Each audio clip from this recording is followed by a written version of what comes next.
Hi అండి. ఎలా ఉన్నారు? అమెరికా రావడం అనేది చాలా మందికి ఒక డ్రీమ్. ఆ డ్రీమ్ వెనకాల ఎంత ప్రెషర్ ఉంటది, ఎంత లోన్‌లీనెస్ ఉంటది, ఎంత ఫియర్ ఉంటది. 70% ఆఫ్ ద పీపుల్ ఒక యాంగిల్ చూస్తే, 30% ఆఫ్ ద పీపుల్ ఒక యాంగిల్ చూస్తారనమాట. అమెరికాకొచ్చే ప్రతి ఒక్కరు సక్సెస్ అవ్వాలనే హోప్‌తోనే వస్తారు. ఎవరు కూడా మేము ఓడిపోవాలని మాత్రం రారనమాట.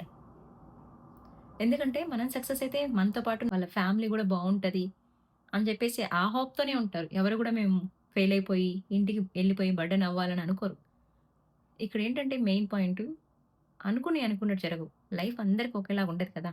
లైఫ్‌లో మనం అనుకున్నట్టు కూడా జరిగితే అందరూ హ్యాపీగానే ఉంటారు గదా! ఈ బాధలన్నీ ఎందుకు? చాలామంది అమెరికాకొస్తారు. కొంతమంది హోప్‌తో వస్తారు. కొంతమంది రెస్పాన్సిబిలిటీతో వస్తారు. కొంతమంది ఫ్యామిలీ డ్రీమ్‌తో వస్తారు. వచ్చేటప్పుడు ఏమనుకుంటారంటే, నా వల్ల మా ఫ్యామిలీ ప్రౌడ్‌గా ఫీల్ అవ్వాలి. నా పేరెంట్స్ హ్యాపీగా ఉండాలి అనే హోప్‌తోనే వస్తాం మనం. ఎవ్వరు కూడా బ్యాడ్ ఇంటెన్షన్ పెట్టుకొని ఏది స్టార్ట్ చేయరు. అందరూ గుడ్ ఇంటెన్షన్ పెట్టుకొని స్టార్ట్ చేస్తారు. కొంతమంది సక్సెస్ అవుతారు. ఇంకొంతమంది స్ట్రగుల్స్ ఫేస్ చేస్తారు. అసలు ఇంకొంతమందంటే, అసలు వాళ్ళు ఊహించని సిట్యుయేషన్స్‌లో పడిపోతారనమాట. వాళ్ళకేం చేయాలో తెలీదు. జాబ్ రావడం లేట్ అవుతుంది. లోన్ ప్రెషర్ పెరుగుతుంది. 99% ఆఫ్ ద స్టూడెంట్స్ అయితే లోన్ పెట్టుకొనే వస్తారు. లోన్ రీపే చేయడం లేట్ అవుతుంది. ఫ్యామిలీ కొంచెం ఎనీహౌ ఏమవుతుందిరా? ఏంటి? ఎలా ఉంది సిట్యుయేషన్? ఏంటి జాబ్ వచ్చిందా లేదా? అని ఆ ప్రెషర్ అయితే పెరుగుతుంది. ఫ్యూచర్ మీద ఫియర్ స్టార్ట్ అవుతది. మనిషిని కేవలం జాబ్ రాలేదన్న ఒక్క కారణం మాత్రమే బ్రేక్ చేయదు.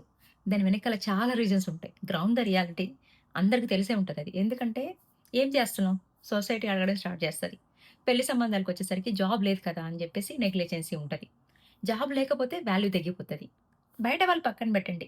అయిన వాళ్ళే కొంతవరకు మాట్లాడే మాటలకి విరిగిపోతారు. ఆల్రెడీ ఒక ఇన్‌సెక్యూర్‌లో ఉంటారు. జాబ్ లేదు. నేనెలా ఆన్సర్ జేసుకోవాలి? కంపారిజన్ కావాలని ఎవరు చేయరు. వాళ్ళకి జాబ్ వచ్చిందంట గదా! అంటే ఆల్రెడీ ఇన్‌సెక్యూర్‌లో ఉన్న వాళ్ళకి వేరే వాళ్ళకి జాబ్ వచ్చిందనగానే కంపారిజన్ అని జెప్పి తను అలా ఫీల్ అయిపోతారనమాట. పర్టిక్యులర్‌లీ స్టూడెంట్స్ అనమాట. కొంతమంది మిస్ అవుతున్నారు. కొంతమంది హత్యకు గురవుతున్నారు. కొంతమంది వాళ్ళే సూసైడ్ చేసుకుంటున్నారు. ఏదో ఒక రకంగా అయితే ఒక బాధకైతే గురవుతున్నారు. ఎంత ప్రెషర్ ఫీల్ అయ్యి ఉంటారో, ఎంత లోన్‌లీనెస్ ఫీల్ అయ్యి ఉంటారో, అసలు ఎంత హెల్ప్‌లెస్. ఇంక నేనేం చేయలేనని తను డిసైడ్ అయితేనే కదా! తను సూసైడ్ చేసుకోవడానికి డెసిషన్ తీసుకుంటాడు. చాలామంది ఆ సిట్యుయేషన్‌ని అంటే ఆ పని చేశారంటే అది వీక్‌నెస్ అనుకుంటారు. వీక్‌నెస్ కాదు. తను తన బాధ చెప్పలేకపోయినైనా ఉండాలి. చెప్తే వినలేని మనిషైనైనా ఉండాలి. అంటే తన బాధ వినే మనిషి లేకపోవచ్చు. సో, లోన్‌లీగా ఫీల్ అయ్యి ఉంటారు మేబీ. ఆ టైంలో వాళ్ళకి ఏం చేయలేని, తోచలేని పరిస్థితుల్లో అలా చేస్తుంటారు. కానీ అది కరెక్ట్ కాదు. ఆ టైంలో మనకి ఎది రైట్, ఎది రాంగ్ అసల అవన్నీ ఆలోచించం. ఒకటే మైండ్ సెట్. అదే మెయిన్ ప్రాబ్లమ్. ఇంత తెలుసు గదా మనకి. ఇంత ఇన్ఫర్మేషన్, ఇంత అవేర్‌నెస్. ఎప్పుడు గూడా మనం ఏమనుకుంటాం అంటే చాలా స్ట్రాంగ్ అనుకుంటాం. అలాంటి సిట్యుయేషన్ ఒకటి ఎదురైనప్పుడు చాలా వేరే ట్రామాలోకెళ్ళిపోతాం. ఆ టైంలో మనల్ని మోటివేట్ చేసి మన మైండ్ సెట్‌ని చేంజ్ చేసే పర్సన్ అయినా మన పక్కన ఉండాలి. లేదంటే మనకేమైనా స్ట్రాంగ్‌గా అంటే ఎన్నొచ్చినా కూడా తట్టుకొని మొండిగా ఉంటాడు చూడు. ఆ మైండ్ సెట్ అయినా ఉండాలి. అవి 2 లేని పరిస్థితిలో అలాంటియే జరుగుతున్నాయి. మనం ఒక సొసైటీలో బతుకుతున్నాం. ఒక లైఫ్ లీడ్ చేస్తున్నాం. ప్రపంచం అంతా ఉద్ధరించాల్సిన అవసరం లేకపోయినా కూడా మన చుట్టూత లైక్ రూమ్‌మేట్స్ కానీ, కొలీగ్స్ కానీ, రిలేటివ్స్ కానీ ఎవరైనా సైలెంట్‌గా ఉన్నారంటే గనక లేజీ మాత్రం అనుకోకండి. చాలామంది ఇంట్రోవర్ట్స్ ఉంటారు. పర్టిక్యులర్‌లీ అబ్బాయిలు. ఏది ఓపెన్‌గా చెప్పరనమాట.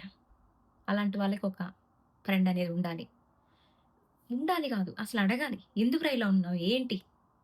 ఎయిదర్ రిలేటివ్ గాని, ఎయిదర్ ఫాదర్ గాని, ఎయిదర్ మదర్ గాని, సిస్టర్ గాని ఎవరైనా కావచ్చు.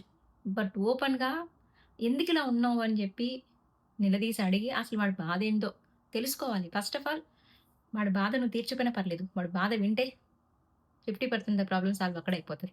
చాలా మంది స్ట్రగుల్ అవుతా ఉంటారు. బయటకి కనపడరు వాళ్ళు. పైకి హ్యాపీగా ఉన్నట్టే అనిపిస్తది. కాకపోతే అది కొంతమందికి మాత్రమే అర్థమవుతది. పర్టిక్యులర్‌గా అబ్బాయిలేంటంటే ఇలాంటి విషయాల్లో ఫెయిల్ అవుతా ఉంటారనమాట.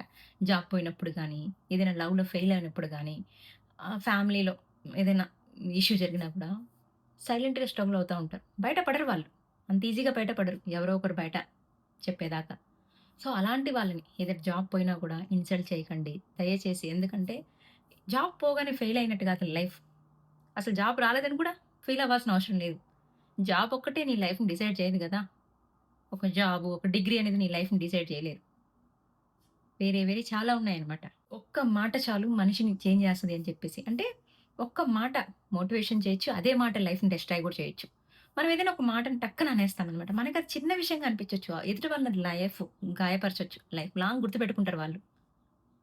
ఈరోజు ఇంపాసిబుల్ అనిపించింది పెయిను. రేపు న్యూ బిగినింగ్ కావచ్చు. మనిషి ఒక్కరికి ఒక ఛాన్సే కాదు. సెకండ్ ఛాన్సెస్ ఉంటాయి. తీసుకుంటే థర్డ్ ఛాన్సెస్ కూడా ఉంటాయి. మన ఇష్టం అది. అంతేగాని ఒక ఛాన్స్‌తో లైఫ్ అయిపోయిందని మాత్రం అనుకోకూడదు.